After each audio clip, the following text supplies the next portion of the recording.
विशिष्ट शिक्षक साथियों के सेवा पुस्तिका संधारण के संबंध में मैं अपनी बात आप लोग के बीच में रख रहा हूँ। अभी बहुत सारे साथी हमारे फ़ोन कर रहे हैं कि विशिष्ट शिक्षकों का जो है सेवा पुस्तिका संधारण में क्या करना है, कैसे होना है, कब होगा, ये सब सवाल है। तो साथी अभी जो है हम लोग का जो सेवा पुस्तिका संधारण का काम है अभी आरंभ नहीं हो पाया है। हम लोग सरकार के दिशा निर्देश का विभागीय पत्र का इंतज़ार कर रहे हैं और उम्मीद है कि जल्द ही ये लेटर निकल जाएगा। आज तो एक लेटर भी हमने देखा है जिसमें सचिवालय के द्वारा सचिव को प्रेषित किया गया है कि इन चीज़ों को जो है देखिए, जिसमें बीपीएससी शिक्षक साथियों को जो है जो पहले नियोजित थे और अभी बीपीएससी में चले गए हैं, उनको भी सेवा निरंतरता का लाभ दिया गया है।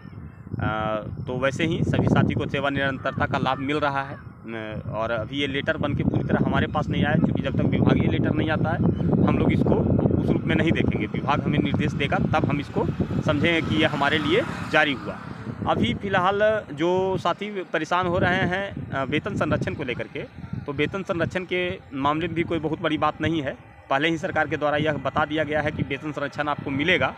तो जो प्रश्न है आपका कि हम 1 तारीख को ज्वाइन किए थे, कोई कह रहे हैं कि हम 4 तारीख को ज्वाइन कर रहे थे, तो एक क्लियर जानिए कि सरकार के द्वारा एक डेडलाइन दिया गया था कि आप इतना से इतना तारीख के बीच में योगदान करिए, यानी 1 से 7 था शायद, हमको ध्यान नहीं है। 1 से 7 तारीख के बीच में आपको योगदान करना है।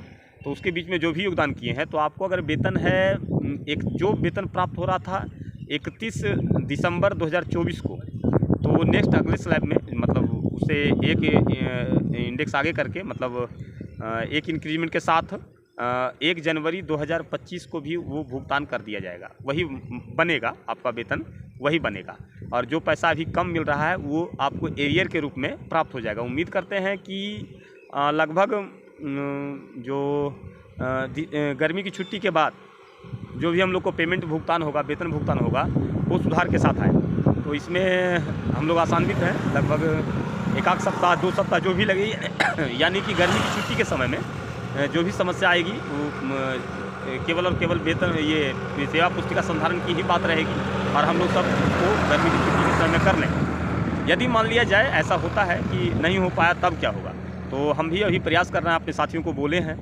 जो पटना में रहते हैं उनसे भी कहे हैं कि आप जा कर के जो है इस बारे में पता लगाइए। अगर नहीं होता है तो गर्मी की छुट्टी के समय में हम खुद भी जो है जा कर के पटना में इस बात को देख लें और सरकार से निवेदन करें कि जल्द से जल्द कर दिया जाए। अन्यथा जो है हम लोग साथी जिनको कम वेतन प्राप्त हो रहा है, बहुत समस्या से जूझ रहे हैं, इस बात को हम पदाधिकारियों तक पहुंचाने में सफल हो जाएंगे और ये काम कर लेंगे। खैर जो भी हो, और भी कोई समस्या रहता है तो आप हमसे सीधे जुड़े रहिए। अपनी बात मैं इस माध्यम से भी आप लोग के बीच में पहुँचा रहा हूँ। निवेदन है कि